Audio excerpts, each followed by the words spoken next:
എല്ലാവർക്കും ഹലോ, ഏത് സ്കൂളിൽ നിന്നാ എല്ലാരും? അയ്യോ നമ്മുടെ സ്കൂളിൽ നിന്നല്ലേ? ഷൂട്ട് നമ്മുടെ ഷൂട്ട് കാണുന്നല്ലേ? ഇത് ഒരച്ഛന്റെ അമ്മയുടെ മക്കളാ. നിങ്ങളുടെ നിങ്ങളുടെ കുട്ടികളാണോ? ഇതിപ്പോ 7 പേരുണ്ട്, ബാക്കി 4 പേര് വീട്ടിലുണ്ട്. എന്താണ് ഇങ്ങനെ ഈ പിള്ളേർ? അത് ഇങ്ങനെയൊക്കെ എന്ന് പറഞ്ഞാൽ ചേട്ടാ ദൈവം തരുന്നതല്ലേ. പിന്നെന്ന് വെച്ച് കഴിഞ്ഞാൽ ഞങ്ങള് ഇത് നിയന്ത്രിക്കാൻ വേണ്ടിട്ട് ഒരുപാട് കാര്യങ്ങളൊക്കെ നോക്കി കിട്ടാ. ഒരുപാട് ഇംഗ്ലീഷ് നോക്കി, ആയുർവേദം നോക്കി, ഹോമിയോ നോക്കി, യുനാനി നോക്കി. ഇതൊക്കെ നോക്കിയിട്ട് വീട്ടിലോട്ട് വന്ന് ഇവിടെ മുഖത്തോട്ട് നോക്കും. നിക്കുന്നു ഹണിമൂണിന് ഒരു സ്ഥലത്ത് പോയി. സ്ഥലപ്പേരെന്ന് പറഞ്ഞു. പെറു.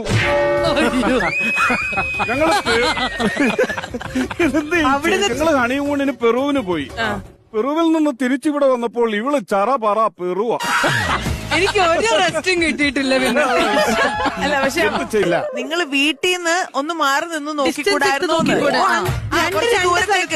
അപ്പൊ ഞങ്ങളൊന്ന് മാറി നിന്നു, ഞാനൊന്ന് മാറി നിന്നു. ഞാൻ ഡൽഹിക്ക് വണ്ടി കയറി. ഡൽഹിക്ക് പോയോ? ഡൽഹിക്ക് പോയപ്പോ 9 മാസം കഴിഞ്ഞപ്പോ അവളൊരു വിളി, ചേട്ടാ സക്സസ്. അതെങ്ങനെ മാറി നിൽക്കുമ്പോ? അതല്ലേ അതിന്റെ കോമഡി. ഞാൻ പറഞ്ഞു, ഞാൻ ഡൽഹിക്ക് ഇറങ്ങിയില്ലേ, ബസ് സ്റ്റോപ്പിൽ ചെന്നപ്പോഴാണ് ഞാൻ നോക്കിയപ്പോ ഫോണിൽ ചാർജ് ഇല്ല. ചാർജ് ചെയ്യാന്ന് വെച്ചെടുത്തപ്പോ ചാർജ് എടുത്തില്ല. ഞാൻ ഒരു ഓട്ടോ വിളിച്ച് വീട്ടിൽ വന്നു. ഒരു 1 മണിക്കൂർ കുത്തിയിട്ടു. അതിനുശേഷമാണ് ഞാൻ പിന്നെ ഡൽഹിക്ക് പോയത്. ചാർജ്